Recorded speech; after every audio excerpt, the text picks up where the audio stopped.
So, very good afternoon to all over here. Uh, we are Electropreneur Park, Bhubaneswar. You all know about the program Scout, that is the Smart City Challenge and outcome for urban transformation.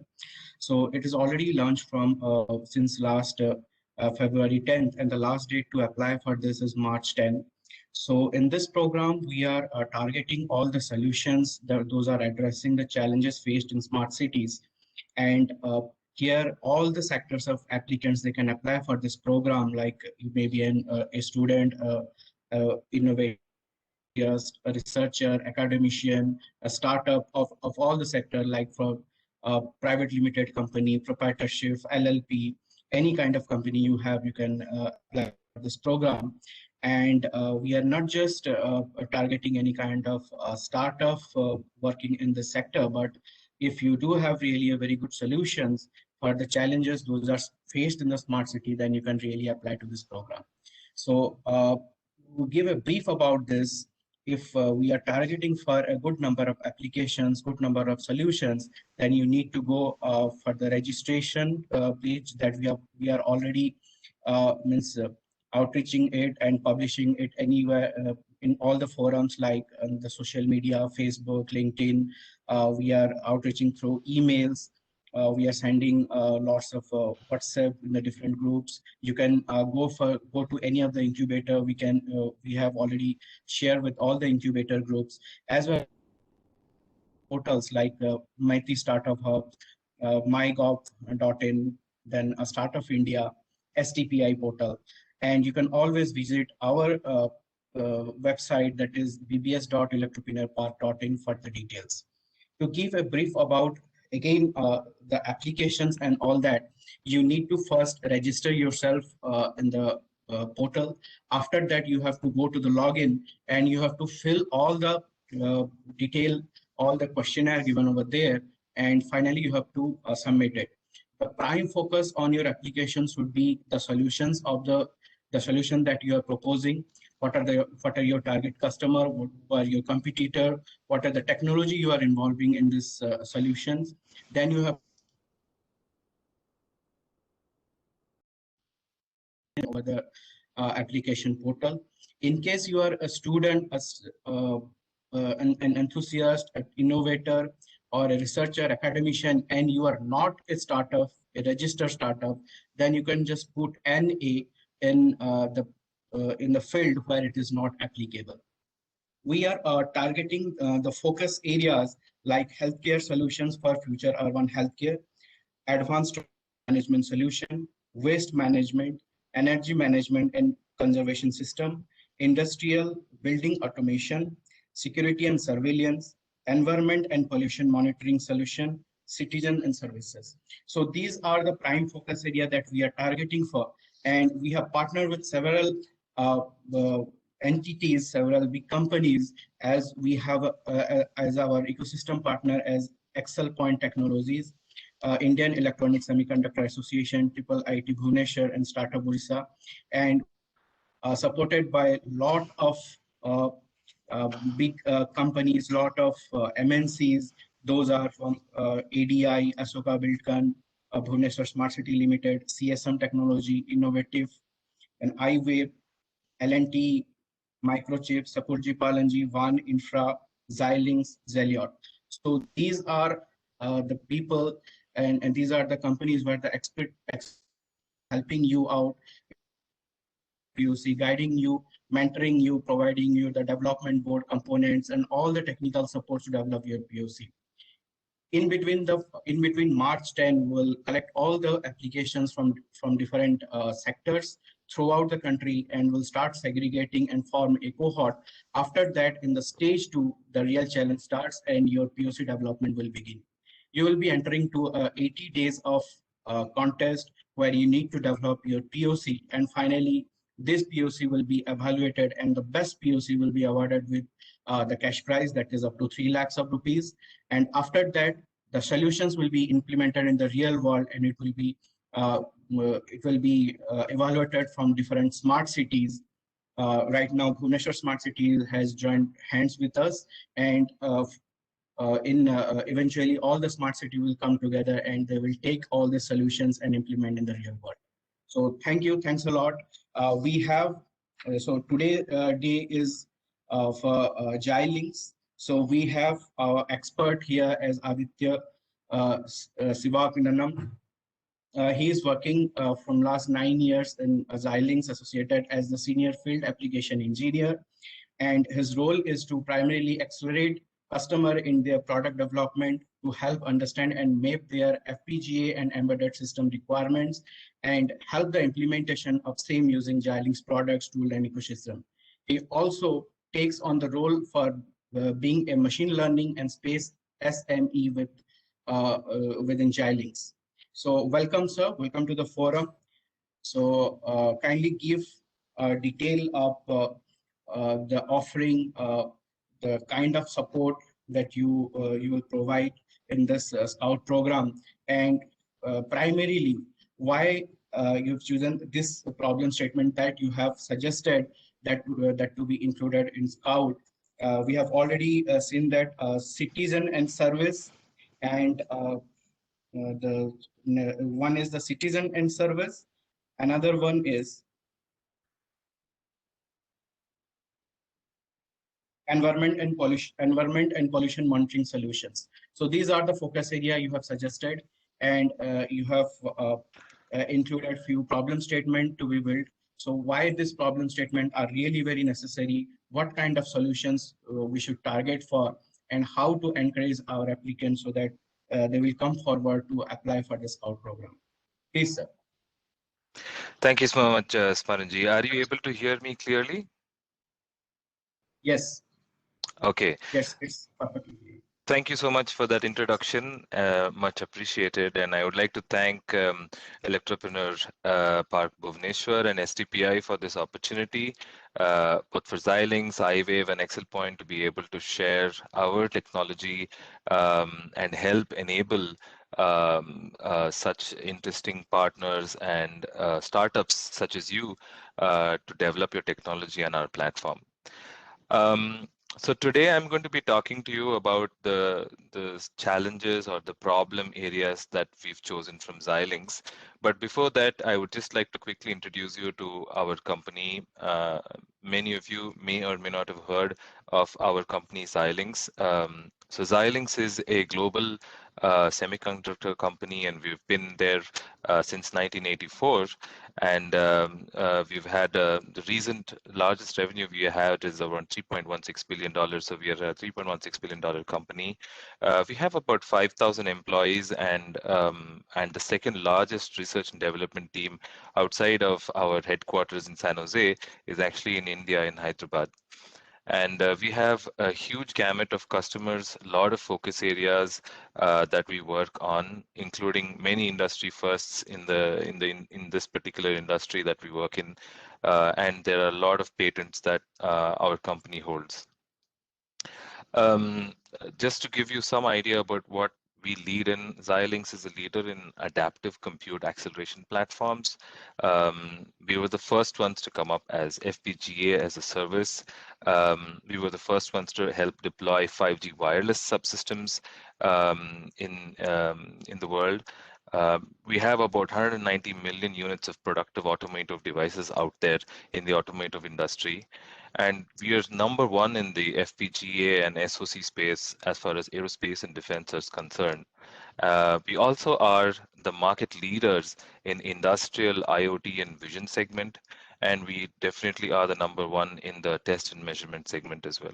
So as you can see, we have a gamut of applications that we focus on. And what do our customers innovate in, right? So we do focus on various class of applications.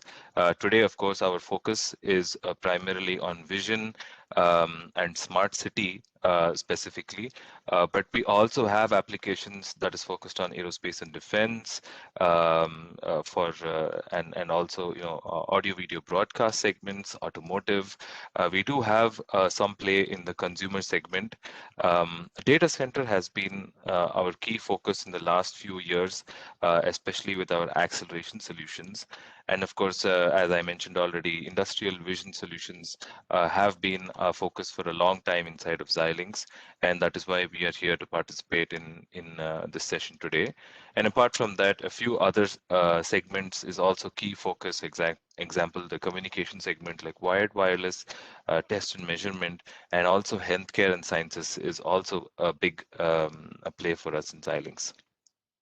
So with that, I will jump into this to the specific smart city challenges here for Scout 2021, and we'll talk about the various problem statements as Mr. Smaranji mentioned before. Right. So these are the various the fine-grained problem statements that are available. And as far as Xilinx is concerned, I will explain to you why we chose the problem statements that we did, which are actually the top two, right? So one is the citizen management, as Mr. Smaran mentioned, which focuses on the criminal detection, tracking, verification by police organizations across the country, right? And also the second one is basically focused on toll collection systems and addresses various problems like malfunctioning of RFID cards, offline payments, toll traffic management, and so on and so forth. So we'll get into those examples and details for these two applications. So before I go into the specifics of the problem statement itself, what I would like to share is that Xilinx is focused on multiple smart city applications, whether it is ITMS, that is intelligent traffic management systems inside the cities, whether it is cybersecurity, smart city security, and citizen management for urban challenges inside of the city, threat detection, and various such challenges that the police face on a daily basis inside of the city that involves, surveillance, whether it is out in the cities or even on the highways, on the roads, like automatic incident detection. If you have drivers who are driving recklessly or high speed, how do you find this? Or even inside of the car, if you want to be able to detect a collision or the driver is not attentive. These are areas that Xilinx works already in the automotive segment as well. And finally, the key focus area for today that we're going to be talking about is actually the toll collection and flow monitoring. So how do we use this technology, especially in the smart city, to be able to make highways safer and also to reduce the amount of delays that are caused in these toll plazas, right? So these are the two focus areas that we're going to be talking about very specifically today. So I'll start first with the toll collection and flow monitoring use case. So India is actually now consisting of 40% of the population of India is actually going to be there in the cities by 2040. That is what a survey estimate says, right? And today there are close to 8,000 cities, close to 8,000 plus cities in India. So town cities or cities, as you can call it, slight differentiation between major cities, metro cities, and town cities. And then there are almost now close to 7 or even 10 large cities that have a population of greater than 3 million people in each of these cities.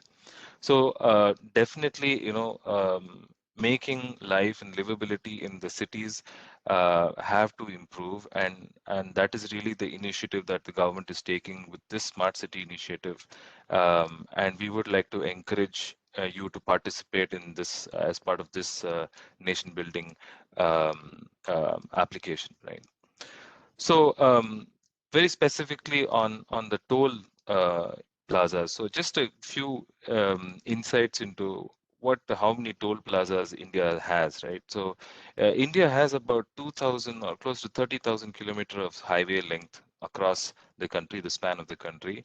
And we have close to 566 toll plazas today, as of March 2020, that is, and this is anyway growing every day. So Ministry of Road and NHAI are continuously expanding the highways in various parts of the country.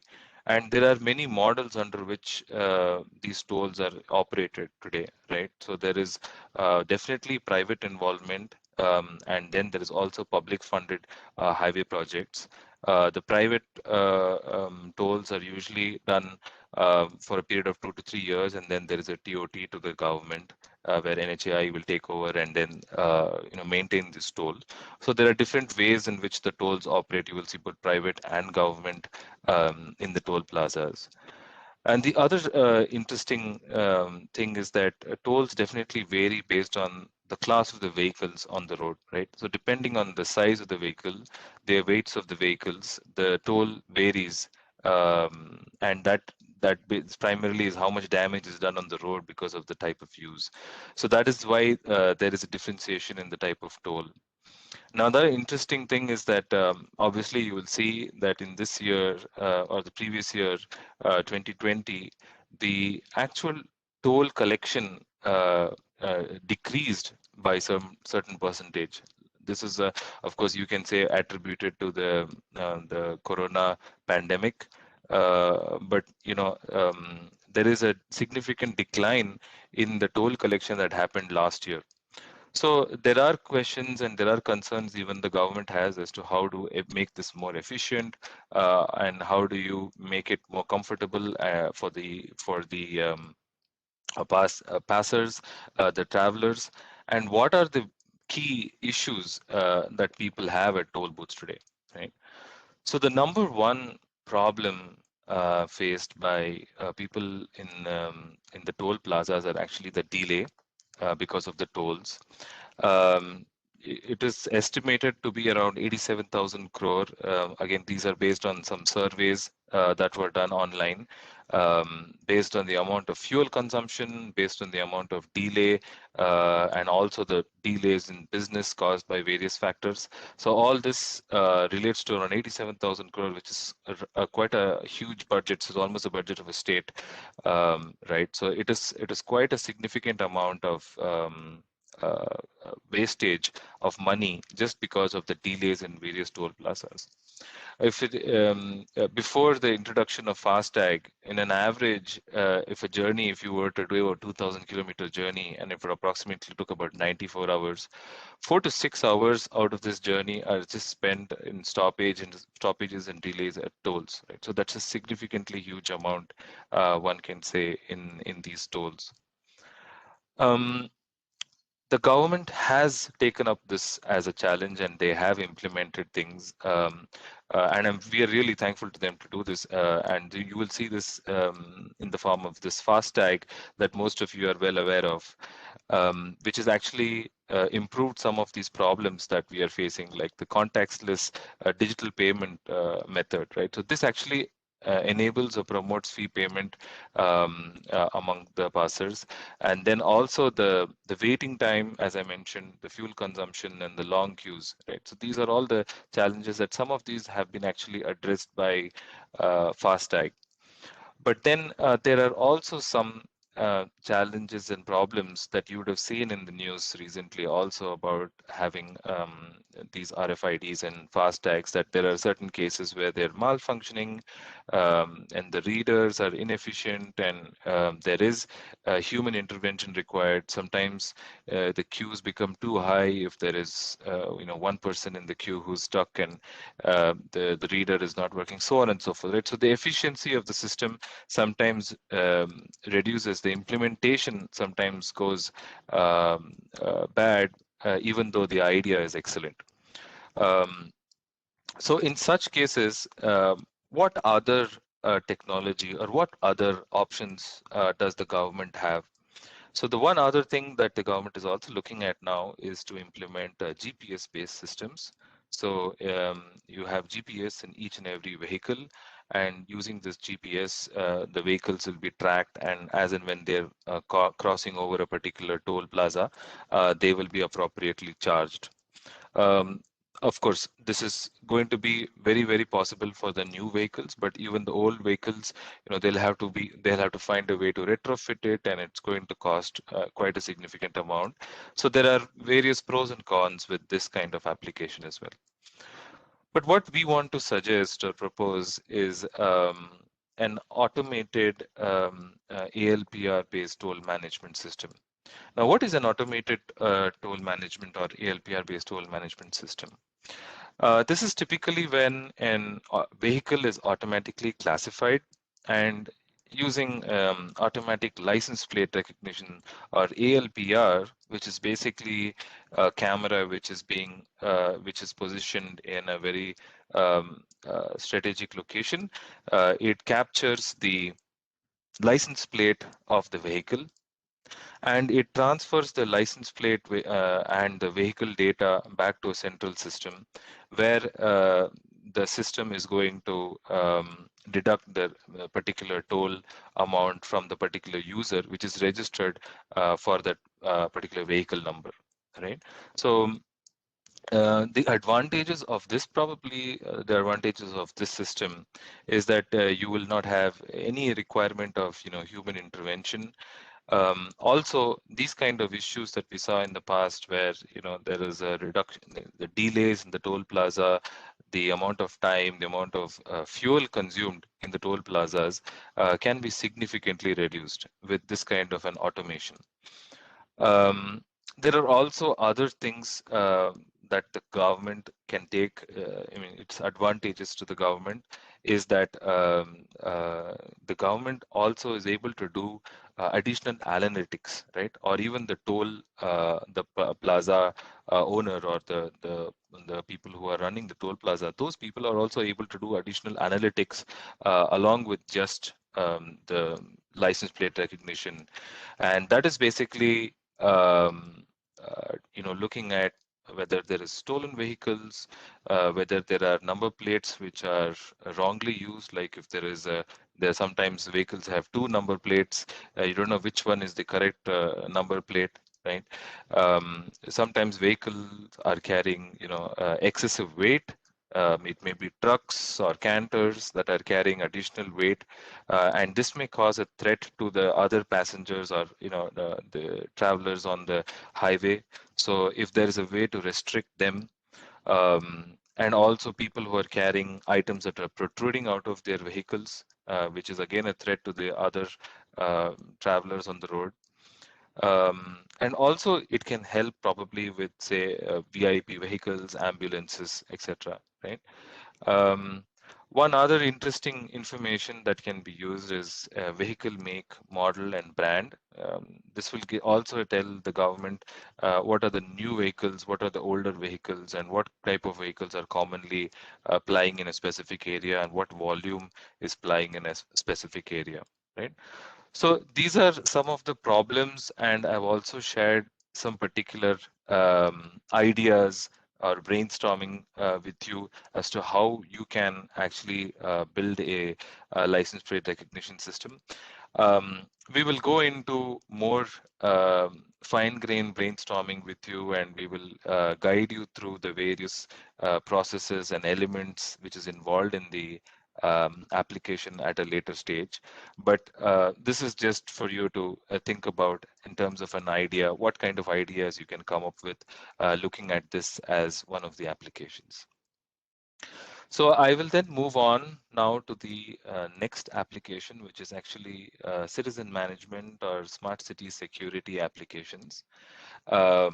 So most of you are aware that as I mentioned, about 40% of the Indian population are actually going to be in the cities by 2040, right? And today there are about 8,000 cities that is only going to grow more and more. So there is a need for security and surveillance in cities to be, for us to be able to reduce crime and crime rates, and also to be able to do something in terms of preventive measures before an actual crime happens, right? So that is really key in terms of security and surveillance. So let's take a look at some of the problems that we see in cities, very specifically to crime.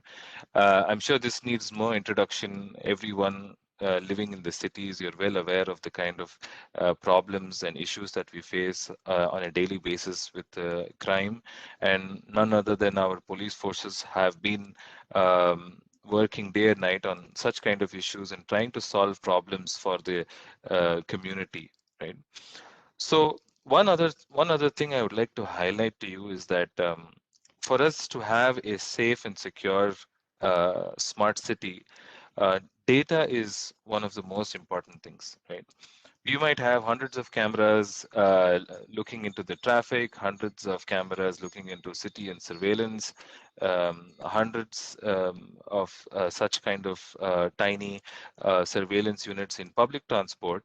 But these need to be connected, or they need to cooperate. These agencies need to cooperate. So definitely in a scenario like smart city where you have a central hub and many of these data can actually be transferred to a central location and processed, the advantage becomes more and more, right? You will be able to do very fine grained processing, precise insights um, into the city. I won't go into details of what kind of crimes occur. Most of you are aware of the kind of issues we face on a daily basis in the cities, the crime against women, the kind of issues that we face on a daily basis, like theft and violence, right? So these are all the things that are usually there in every newspaper in large cities. But these are the things that if we are able to prevent in the form of surveillance and security, we should be able to reduce significantly. And there are many studies across the world where using such surveillance and security measures, they have been able to significantly reduce not only the crimes, but also they have been able to help the police forces in actually finding criminals or individuals who are responsible for such acts, right, even after the deed is done. And finally, one other thing is that in India, this is, especially in India, this is even more important, is how do we manage crowds and crowd management? There are certain applications to this, right? For example, simple thing coming out of this pandemic is in a large area where it's a crowded area, how many people are actually wearing masks, and are they maintaining social distancing? These are some things that which, if we can inculcate through the surveillance applications, it could be very useful for us, right? And you will see that it has been used significantly. The smart city has been very successful, especially during this pandemic time. Um, so let's talk a little bit towards the idea or the solution that we can bring up along with Xilinx. Now, facial recognition is one very key important application which comes into security and surveillance when we talk about, right? And this is something that we can enable at Xilinx, and I will show you how and what are the ways that we are working on to do this. But ideally, once you recognize the face, you're able to detect it, you're able to connect to a database, and then you're able to say whether this person is actually in the criminal database, is he going to be blacklisted or whitelisted in that particular database. These kind of analytics, which can be done on the face using the face information, is critical for central police or criminal organizations. Right. So this is one key technology that enables the whole security and surveillance safety for the citizens. And the other thing is actually identifying potential acts of crime. So there can be methods where you're actually looking at the person's behavior. You may not be able to see the person's face or who the person is, but by the behavior of the person, you might be able to interpret whether his intentions are of that to create, is that to have an act of crime, right? So loitering unnecessarily in certain locations, or unattended baggage detection in a crowded area like a train station or inside a bus or inside a metro rail, right? So these are certain things that can potentially be an act of crime, and these are preventive measures that one can take to actually figure out what immediate action or what immediate response can be provided by the police forces or the nearest authorities to prevent an act of crime, right? Similarly, detection of weapons like guns or knives. If it is detected, then maybe there is a way to quickly announce on the public system, right? To enable alertness amongst the public, right? So these are some of the applications that could be done, and then also in certain cases, analyzing previously stored videos or footage to better improve such kind of potential crimes, right? Basically using machine learning to be able to learn such incidents from previous incidents, what are the various things that lead to such an action, right? So these are also some of the ways one can actually um, uh, identify potential acts of crime before time. One key element or one key important aspect to this entire thing is that, of course, this is the question is about the human life here, and it requires the system which is extremely low latency, right? And because of that, this advantage. I would say Xilinx systems are actually much suited for these kind of applications, right? And we'll talk about this a little later as well.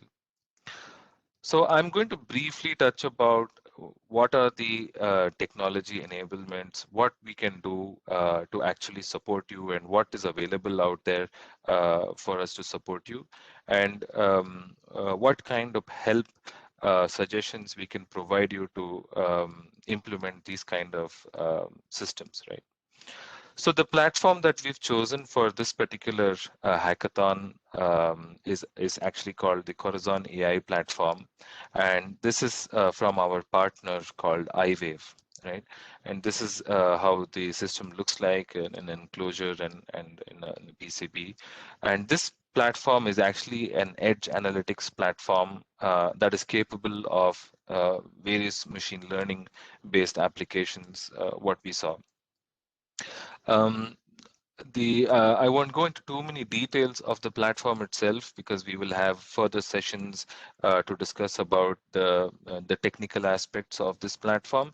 But you can see already that this platform is very capable for these kind of implementations, applications, primarily requiring connectivity to a camera, connectivity to the outside world, right? Able to run machine learning algorithms on them for detection or classification or any of these kind of applications which require object detection or object classification. And also these systems, even though they are low power and they are very concise, they are quite performant. And coming back to the part where latency is at most critical in these kind of applications, these systems are very low latency devices, right? So this really improves or can actually prevent such kind of crimes or anything like that which involves a low latency. Low latency response has to be provided to the outside world, right? And then of course these are very cost effective systems considering the amount of power consumption and the performance it provides within this small package, right? So here is one such example. I mean, these are examples, and you're free to think about what kind of applications you can come up with. But these are some of the suggestions or examples that we've had or we have worked with few of our partners or customers. But using a Corazon AI platform for a multi-lane system for a toll booth, right, for toll collection. So this system is capable of connecting to 8 cameras in parallel. Of course, latency and speed make a difference. So depending on the speed of the vehicles, depending on the number of vehicles, this will change. But you can choose a system like this to be able to installed in a toll collection plaza like this. Another option which is not there here is also the option, because you can see that the form factor of this particular device is quite small. Another option is to have this implemented directly, maybe inside a camera. So the advantage is that in a toll system, you need not even have like this kind of toll plazas. You just have a boom barrier with this particular camera fitted, and the camera is intelligent enough. It's a smart camera. It'll intelligently connect to the database, and once it detects the vehicle, it is able to actually open the boom barrier by itself, right? So it is a single system that controls everything, including the barrier and things like that. So this is another suggestion or an option which you can follow when you are considering this, because of the size and the form factor, and really the low latency of this particular system. Um, from Xilinx, we are able to provide you with all of the development kits, with the software framework, and everything that is required for you to run on this particular platform. So when we provide this platform to you, or when you acquire this platform for your POCs, we will be able to provide you all of these particular software pre-built on this platform. So you don't have to spend time actually building operating systems and kernels and acceleration platforms inside the system. So we will help you to provide this platform as it is on this piece of hardware, right? It is already optimized for this particular hardware, and we will be ready to provide you, of course, thanks to the iWave team, the development team at iWave, who have taken the effort to do this on the Corazon AI platform. And apart from that, one step further is that we also have example applications, and we also have a lot of libraries available today, which can focus specifically on the applications that we targeted. For example, for the sake of the toll booth management, we do have models and we do have applications that help you to do plate detection or plate recognition. And then we also have models that do classification and object detection for identifying the class of the vehicles, the type of the vehicles, and the vehicle itself and the number plate itself, right? And specifically for the citizen management systems where we spoke about surveillance, we already have examples that can do face detection, face landmark. Right. So these are some basic rudimentary blocks in the machine learning algorithms that can be actually used for this kind of application. But of course, to be able to integrate all of that and to make it efficient is what will be the task. And of course, to prove that it works in a real world scenario, that will be the challenge that you are going to be working on as part of this smart city challenge. I won't go into too many details of the platform itself today, but you will have the contacts and you will have the connections and the folks you will be working with. You're always welcome to reach out to them to discuss more about the platform itself, and also to understand more in details about the hardware and the software stack. So feel free to reach out to the iWave team, to Xilinx team, or even the ExcelPoint team to understand what are the various aspects of a smart city that we can support and how we can help you enable and succeed in this particular challenge. Right. So I'd like to leave you with four things that we are very proud of, or we feel that these are the key values from Xilinx for this particular application. That is really the low latency, right, and the low power consumption required to run at these costs, and also the performance per channel cost, right? The performance is quite high for the cost of the channel for each of these channels. So that is also something that we focus on. And then, of course, partners such as iWave are key to make us, grow in these kind of segments like machine learning. So I hope that was a good starter for you, and I hope you are psyched about working with Xilinx and these applications. I hope they were interesting enough to you. So as Smaranji suggested, please ensure that you register and fill in all your details, and feel free to reach out to us if you have any questions, suggestions, or feedback, and we'll work closely with you to support you for each of these applications. We have a stellar team both in iWave and Excel Point to be able to support you and help you with these implementations. And then there's also the team from Xilinx who's going to be helping you with various problems as you go through these issues and problems in the implementation phase. We will be there to support you. So with that, I would like to pass it back to Smaranji, and if you have any questions, I can take that as well. Over to you, Smaranji.